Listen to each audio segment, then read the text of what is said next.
नमस्कार दर्शकों, जय श्री राधे राधे। आपका स्वागत है। दर्शकों, शरद पूर्णिमा के चांद के बाद जो चौथ पड़ती है उस दिन करवा चौथ मनाया जाता है। देश भर और विदेशों में भी भारतीय महिलाएं अपनी पति की लंबी उम्र के लिए करवा चौथ का व्रत करती है। स्त्री को हमेशा से ही शक्ति का रूप माना गया है, इसीलिए उसे ये वरदान मिला है कि वो जिस चीज़ के लिए भी तप करेगी उसे उसका फल अवश्य मिलेगा। इसीलिए महिलाएं करवा चौथ के व्रत के रूप में अपने पति की लंबी उम्र के लिए एक तरह से तप करती है। तप का मतलब होता है किसी चीज़ को त्यागना और किसी एक दिशा में आगे बढ़ना। पहले के ज़माने में आरसी ऋषि मुनि इसी कारण तप करते थे और सिद्धि प्राप्त करते थे। महिलाएं इस दिन निर्जल व्रत करती है। चौथ का चांद हमेशा देर से निकलता है। ये एक तरह से महिलाओं की परीक्षा होती है कि वे अपने पति के लिए कितना त्याग कर सकती है। कई बार तो देर रात तक नहीं दिखता है। ये मौसम ऐसा होता है कि कई बार बादल गिर जाते हैं और चांद नज़र नहीं आता। ऐसे में महिलाएं देर रात या अगले दिन तक अपना व्रत नहीं तोड़ती। दर्शकों, करवा चौथ से जुड़ी एक प्राचीन कथा का उल्लेख मिलता है। कहा जाता है कि करवा चौथ के दिन महिलाओं को ये कथा अवश्य सुननी चाहिए। इस कथा को सुनने से ही व्रत संपन्न होता है, माता रानी की कृपा प्राप्त होती है और स्त्री सदा सुहागन रहती है। तो चलिए आपको सुनाते हैं करवा चौथ की कथा। एक समय की बात है जब अर्जुन तपस्या करने के लिए नीलगिरी पर्वत पर जाते हैं और उनकी कोई खबर ना मिलने पर द्रौपदी बहुत चिंतित हो जाती है।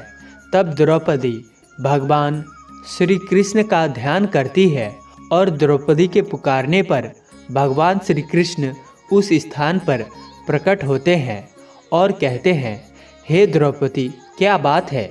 तुम चिंतित दिखाई पड़ रही हो। मुझे याद क्यों किया? क्या कोई संकट आन पड़ी है? क्या कोई दुविधा है? तो अवश्य पूछ लो। तुमने मेरा ध्यान किया, इसीलिए मैं तुमसे मिलने के लिए चला आ गया। द्रौपदी कहती है, हे केशव, बहुत दिन बीत गए हैं।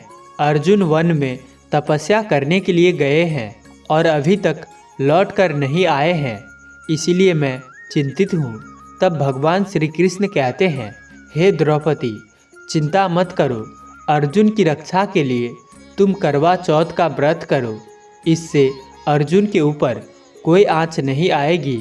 द्रौपदी कहती है, हे केशव, ये कौन सा व्रत है और इसे कैसे करना चाहिए? इसे करने से किस प्रकार से मेरे पति अर्जुन के प्राण की रक्षा होगी? श्री कृष्ण कहते हैं, हे द्रौपदी, ये व्रत सभी सुहागिन महिलाएं रखती है। इस व्रत को रखने वाली स्त्री सदा सुहागन रहती है, इसीलिए तुम इस व्रत को करो। इस व्रत के विषय में एक प्राचीन इतिहास है जो मैं तुम्हें सुनाता हूँ।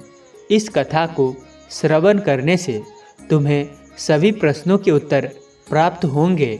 जो भी सुहागिन स्त्री करवा चौथ का व्रत करके इस कथा को सुनती है उसे इस व्रत का फल करोड़ों गुना अधिक प्राप्त होता है। द्रौपदी कहती है, हे केशव, कृपया मुझे वो कथा सुनाओ। मैं इस कथा को पूरे ध्यान से सुनूंगी। तब श्री कृष्ण द्रौपदी को वो कथा सुनाने लगते हैं। हे द्रौपदी, प्राचीन समय की बात है। मध्य देश में एक अत्यंत शोभायमान नगरी थी। उस नगरी में एक धनी और वैश्य परिवार में 5 भाई और उनकी एक बहन रहती थी। उन 5 भाइयों के नाम हरिदास, काशीनाथ, गोविंद, अमृतेश और धनंजय थे और उनकी बहन का नाम मालिनी था। 5 भाइयों का विवाह हो चुका था। उनकी पत्नियां भी अत्यंत गुणवान और सुंदर थी। उनके नाम सुमित्रा, सुंदना, रुक्मणी, शकुंतला और सुरंजना थे। मालिनी के सभी भाई अपनी बहन मालिनी से बहुत अधिक प्रेम करते थे। वो उसकी हर ज़रूरत का ख्याल रखते थे। उन्होंने अपनी बहन को राजकुमारी की तरह रखा था। वो अपने बहन से इतना अधिक प्रेम करते थे कि उसकी हर इच्छा को पूरा करने के लिए तत्पर रहते थे। बचपन से ही उन्होंने अपनी बहन को बहुत लाड प्यार से पाला था। मालिनी भी बचपन से ही विनम्र, शालीन और धार्मिक प्रवृत्ति की थी। वो अपने माता पिता और भाइयों का अत्यंत आदर करती थी। उसकी सरलता और मृदु स्वभाव के कारण उसे सभी बहुत पसंद करते थे। मालिनी की भाभियाँ भी उससे बहुत स्नेह करती थी और मालिनी भी अपनी भाभियों को आदर और सम्मान देती थी। किंतु जब मालिनी जवान हुई तो उन पांचों भाइयों को अपनी बहन के विवाह की चिंता सताने लगी। वे अपनी बहन को अपने से दूर नहीं करना चाहते थे, किंतु मालिनी का विवाह करना भी अनिवार्य था, क्योंकि जवान कुंवारी स्त्री को घर पर अधिक समय के लिए नहीं रखना चाहिए और सभी भाई इस बात को जानते थे। तब मालिनी के भाई काशीनाथ ने अपने बड़े भाई हरिदास से कहा, भ्राताश्री, अब हमारी बहन विवाह के योग्य हो गई है, हमें उसका विवाह कर देना चाहिए। हरिदास ने भी कहा, हाँ काशीनाथ, तुम उचित कह रहे हो। अब हमारी बहन विवाह के योग्य हो गई है, हमें उसका विवाह अवश्य करना चाहिए। फिर हरिदास ने अपनी बहन के विवाह के लिए वर की खोज आरंभ की। एक दिन हरिदास की पत्नी ने कहा, हे स्वामी, आपकी छोटी बहन अब विवाह के योग्य हो गई है और उसके लिए आपको वर खोजना चाहिए। हरिदास ने कहा, हे प्रिय, मुझे ये बात पता है, इसीलिए मैं मेरी बहन के लिए उत्तम वर की खोजी कर रहा हूँ। हरिदास की पत्नी सुमित्रा कहती है, स्वामी, मेरी दृष्टि में एक युवक है जो हमारी मालिनी के लिए उत्तम वर होंगे। मालिनी उस युवक से विवाह करके बहुत खुश रहेगी। हरिदास ने कहा, हे प्रिय, कौन है वो युवक, मुझे उसके विषय में बताओ। सुमित्रा कहती है, हे स्वामी, हमारे पास ही के गांव में सोमनाथ नाम के वैश्य रहते हैं। उनके पुत्र का नाम धर्मदास है। वो अत्यंत गुणवान, चरित्रवान और धनवान है। उनके घर में किसी चीज़ की कोई कमी नहीं है। वो हमारे करीबी रिश्तेदार भी है। यदि आप मालिनी का विवाह उनसे कर देते हैं तो हमारी मालिनी बहुत खुश रहेगी। हरिदास कहते हैं, वाह सुमित्रा, तुमने तो मेरे मन का बोझ हल्का कर दिया। मैं भी बहुत समय से मालिनी के लिए उत्तम वर खोज रहा था, किंतु तुम्हें भी तुम्हारी ननद से बहुत अधिक स्नेह है और तुमने ये बहुत ही शुभ समाचार सुनाया है। मैं कल ही सोमनाथ जी के घर जाकर उनके पुत्र के साथ हमारी मालिनी के विवाह की बात करता हूँ।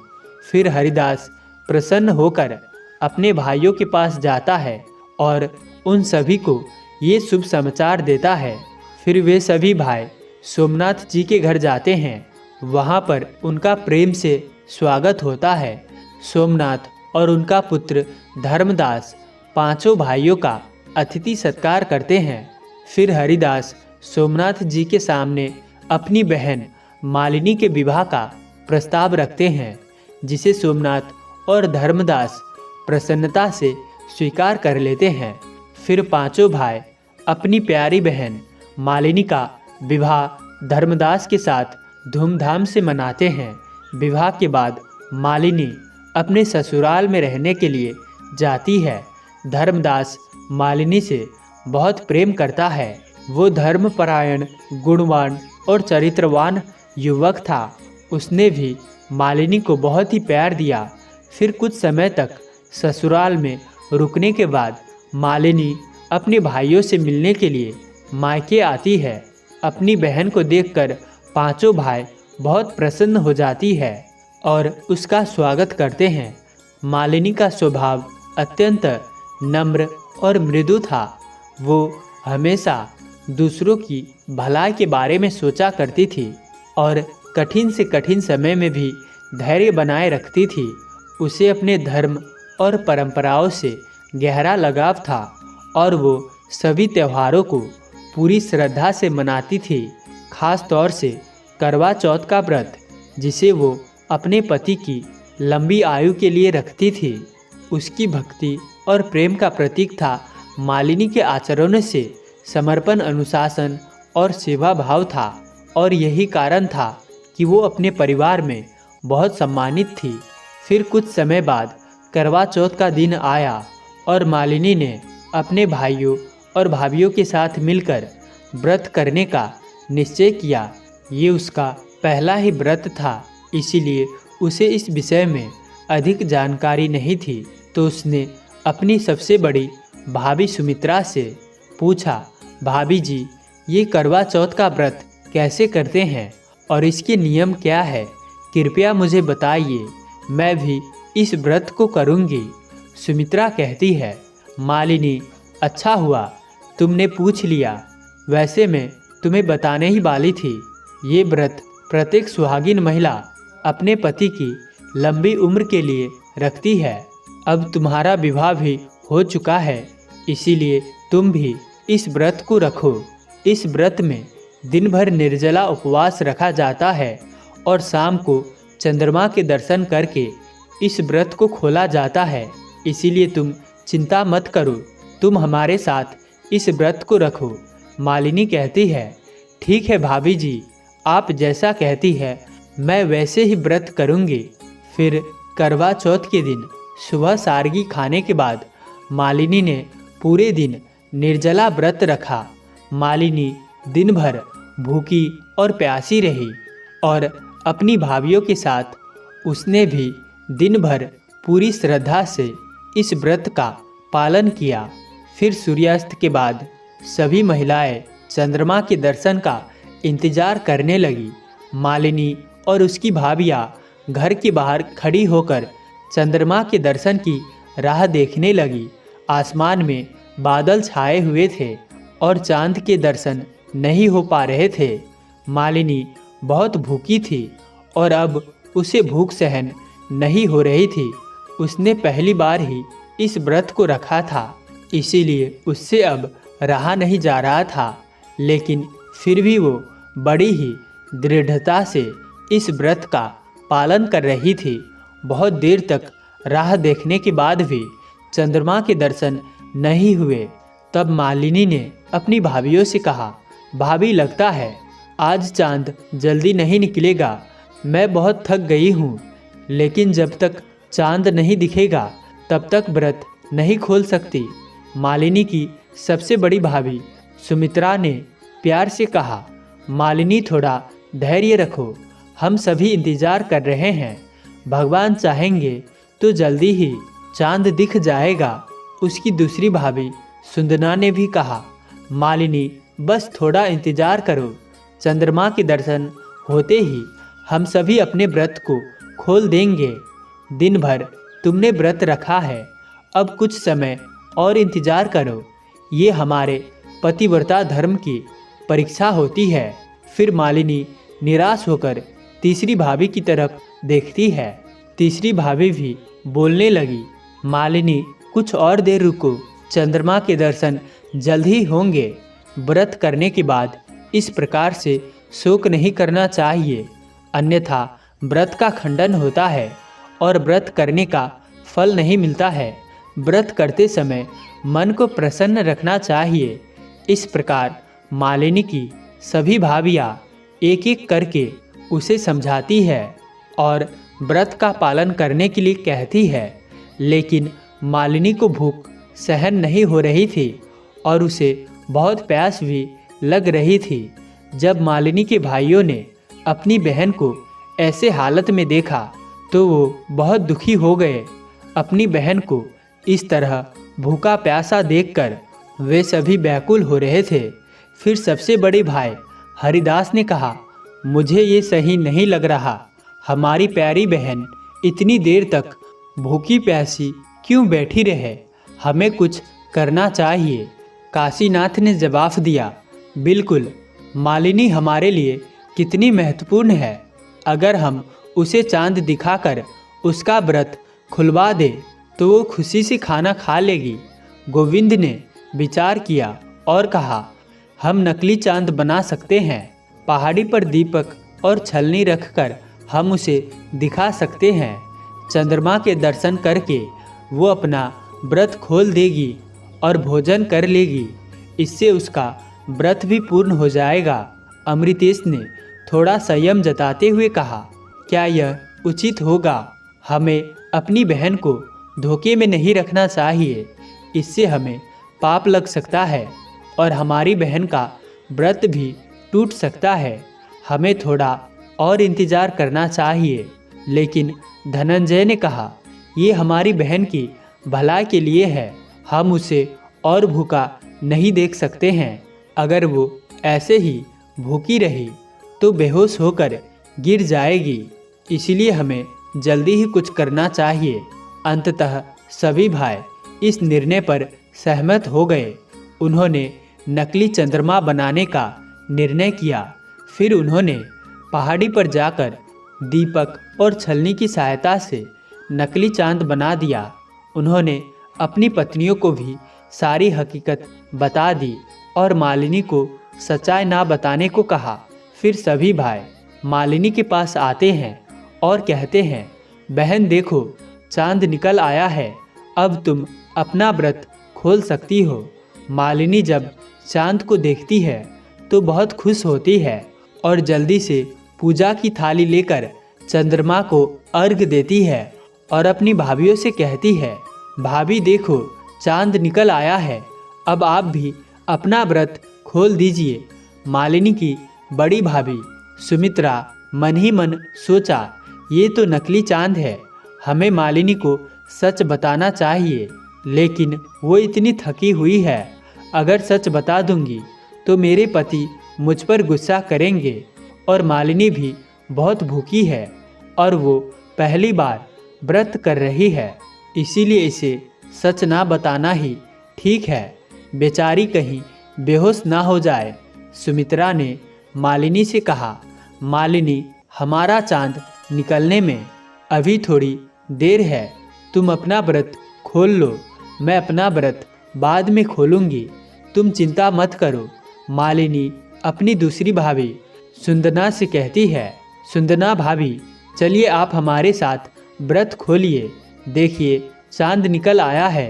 सुंदना भी घबराते हुए कहती है, नहीं मालिनी, मेरा भी चांद अभी नहीं निकला है। मैं भी सुमित्रा भाभी के साथ ही व्रत खोलूंगी। तुम व्रत खोल दो और भोजन कर लो। तुम्हें बहुत भूख लगी है। निराश होकर मालिनी ने तीसरी भाभी रुक्मणी से कहा, भाभी आप तो चलिए मेरे साथ, अब चांद निकल आया है। हम दोनों मिलकर व्रत खोलते हैं। रुक्मणी ने भी धीरे से मुस्कुराते हुए कहा, नहीं नहीं मालिनी, मैं अभी व्रत नहीं खोल सकती। जब तुम्हारे भैया भोजन करेंगे उनके बाद ही मैं व्रत खोल सकती हूँ। इसीलिए अब तुम व्रत खोल लो, हम बाद में भोजन करेंगे।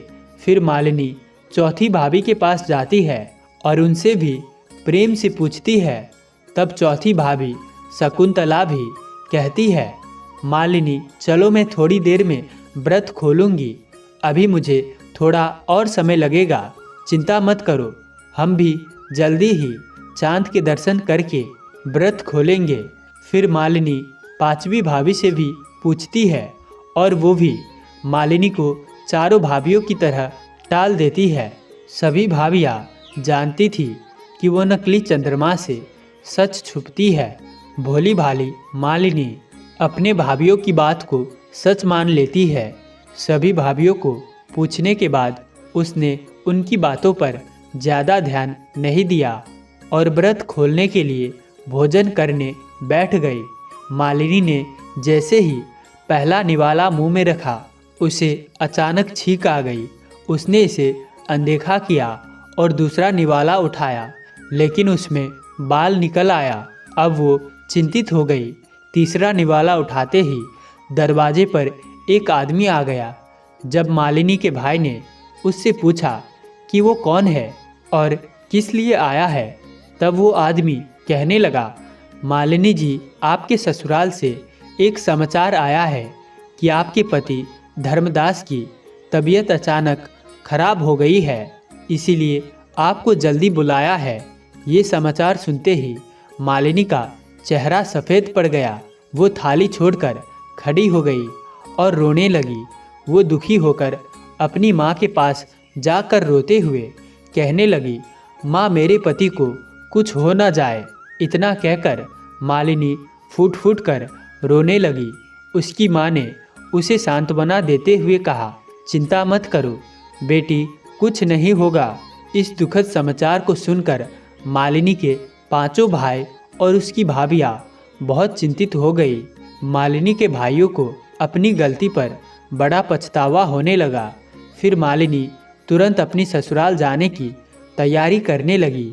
जैसे ही वो ससुराल जाने के लिए निकली, उसकी माँ ने उसे रोकते हुए कहा, बेटी धैर्य रखो, सब कुछ ठीक होगा। तुम ससुराल जाओ तो रास्ते में जो भी मिले उसके पैर छूकर आशीर्वाद लेना।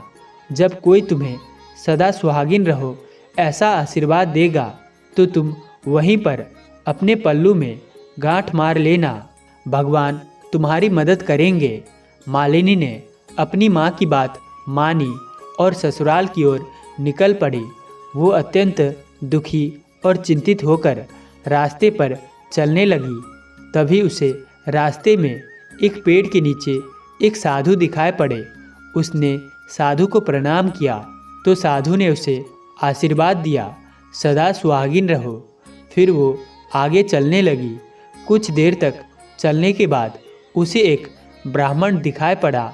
उसने उस ब्राह्मण को भी नमस्कार किया। उस ब्राह्मण ने भी मालिनी को आशीर्वाद दिया और कहा, सदा सुहागन रहो पुत्री। ब्राह्मण से आशीर्वाद लेकर मालिनी आगे बढ़ी। फिर उसे रास्ते में एक वृद्ध महिला दिखाई पड़ी। उसने भी मालिनी को आशीर्वाद दिया, लेकिन किसी ने भी मालिनी को सदा सुहागिन रहो ऐसा आशीर्वाद नहीं दिया। फिर कुछ समय बाद चलते चलते जब मालिनी अपने ससुराल पहुंची तो उसे पता चला कि उसके पति धर्मदास की मृत्यु हो चुकी है।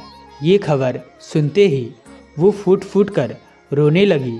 उसके पैरों तले जमीन खिसक गई और अपने पति के शव के पास बैठकर जोर जोर से रोने लगी। अपने मरे हुए पति को देखकर कहने लगी, ये क्या हो गया? आप मुझे छोड़कर क्यों चले गए? सभी लोग मालिनी के पति के शव को लेकर नदी किनारे शमशान में अंतिम संस्कार के लिए ले गए। मालिनी भी उनके साथ चली गई। मालिनी के पति धर्मदास के शव को लकड़ी पर रखा गया और जैसे ही धर्मदास के पिता चिता को अग्नि देने गए तो मालिनी ने उन्हें रोक दिया और रोते हुए कहने लगी, मैं मेरे पति का अंतिम संस्कार नहीं होने दूंगी। मेरे पति मुझे ऐसे ही छोड़कर नहीं जा सकते। मैं अपने पति को जीवित करके ही रहूंगी। मालिनी की सास बहुत गुस्सा हो गई और कहने लगी, एक तो मेरे बेटे को खा गई और ऊपर से ऐसा ढोंग कर रही है। मालिनी अपनी सास से कहती है, सासू माँ, मैं अपने पति को जीवित करके रहूंगी, कृपया उनके शव को मत जलाइए। ससुर को उस पर बड़ी दया आती है और फिर वो धर्मदास के शव को नहीं जलाते और उसके शव को मालिनी को सौंपकर सभी अपने घर लौट जाते हैं। मालिनी अपने पति के शव को लेकर उसी नदी किनारे एक झोपड़ी के पास बैठ जाती है और देवी माँ से प्रार्थना करने लगती है। तभी एक साधु उस मार्ग से जा रहे होते हैं। वे देखते हैं कि एक स्त्री पति के शव को लेकर बैठी है और रो रही है। साधु उस स्त्री के पास आते हैं और उससे कहते हैं, हे पुत्री, तुम कौन हो और इस शव को लेकर क्यों बैठी हो? यदि कोई गोपनीय बात ना हो तो मुझे बताओ, हो सके तो मैं तुम्हारी सहायता करूँगा। मालिनी उस साधु को सारी हकीकत बता देती है। मालिनी के साथ जो हुआ उसे सुनकर वे बहुत दुखी होते हैं और मालिनी से कहते हैं, हे पुत्री, तुम चिंता मत करो, आज से तुम हर चौथ का व्रत करो तुम्हारे पति के प्राण अवश्य वापस आ जाएंगे। मेरी कृपा से तुम्हारे पति का शरीर कभी खराब नहीं होगा, वो जैसा का तैसा ही रहेगा। इतना कहकर साधु उस स्थान से अंतर्ध्यान हो जाते हैं। फिर मालिनी अपने पति के शव को लेकर उसी झोपड़ी के पास बैठी रहती है। वो आने वाली हर चौथ का व्रत करती है, साल भर का चौथ का व्रत करती है। अगले साल फिर से करवा चौथ आई और मालिनी ने पूरे श्रद्धा और विश्वास के साथ व्रत रखा। उसने देवी माँ पार्वती से प्रार्थना की, हे माँ, मेरी भक्ति को स्वीकार करो, मुझे मेरे पति का जीवन वापस बख्श दो। मालिनी की श्रद्धा और भक्ति से देवी माँ प्रसन्न होती है और उस स्थान पर प्रकट होती है। देवी माँ मालिनी से कहती है, हे पुत्री, तुम्हारी भक्ति और प्रेम अद्वितीय है। तुम्हारी तपस्या ने मुझे प्रसन्न किया। वरदान मांगो, जो तुम चाहती हो। मालिनी ने हाथ जोड़कर कहा, माँ, मुझे मेरे पति का जीवन वापस चाहिए। मैं उसके बिना नहीं रह सकती। कृपया करके आप मेरे पति को जीवित कर दीजिए। बस यही मेरी कामना है। देवी पार्वती मुस्कुराते हुए कहती है, हे पुत्री, तुम्हारी भक्ति और निष्ठा से प्रसन्न होकर मैं तुम्हारे पति को जीवन दान देती हूँ और ये वरदान देती हूँ कि जो भी महिला सच्चे मन से करवा चौथ का व्रत करेगी उसका सौभाग्य अडिग रहेगा। इतना कहकर देवी पार्वती उस स्थान से अंतर्ध्यान हो जाती है। फिर मालिनी अपने पति को जीवित देखकर बहुत प्रसन्न होती है और अपने पति को लेकर घर पर जाती है। जब मालिनी की सास ने अपने पुत्र को जीवित देखती है तो आश्चर्यचकित होती है और अपनी बहू को प्रणाम करते हुए कहती है, हे बहू, तुम साक्षात देवी हो, मुझे क्षमा करो, मैंने तुम्हें भला बुरा कहा था। मालिनी भी अपनी सास को माफ़ कर देती है और प्रसन्नता से उन्हें प्रणाम करती है। फिर मालिनी अपने पति के साथ प्रसन्नता से रहने लगती है। मालिनी के पति के जीवित होने की खबर जब उसके भाइयों और भाभियों को होती है तो वे भी अत्यंत प्रसन्न होते हैं और माता रानी को हाथ जोड़कर धन्यवाद करने लगते हैं। भगवान श्री कृष्ण कहते हैं, हे द्रौपदी, इस प्रकार से करवा चौथ का व्रत करने से महिलाएं सदा सुहागिन रहती है। दर्शकों, इस प्रकार से मालिनी की भक्ति और श्रद्धा से और उसके द्वारा करवा चौथ का व्रत करने से उसका पति जीवित हो जाता है। इसीलिए प्रत्येक महिला को करवा चौथ का व्रत पूरी श्रद्धा और भक्ति से करना चाहिए। मालिनी के पति को जीवन दान मिल गया और वो अपने पति के साथ सुखपूर्वक जीवन बिताने लगी। उसकी भक्ति और विश्वास ने उसे जीवन का सबसे बड़ा वरदान दिया और करवा चौथ का व्रत संसार भर की महिलाओं के लिए सौभाग्य और प्रेम का प्रतीक बन गया। तो दर्शकों, उम्मीद है कि आपको ये कथा पसंद आई होगी। वीडियो को लाइक ज़रूर करें और कमेंट में जय श्री राधे राधे अवश्य लिखें और साथ ही जय माँ कारवा अवश्य लिखें। साथ ही चैनल को सब्सक्राइब करें, वीडियो को शेयर करें। धन्यवाद।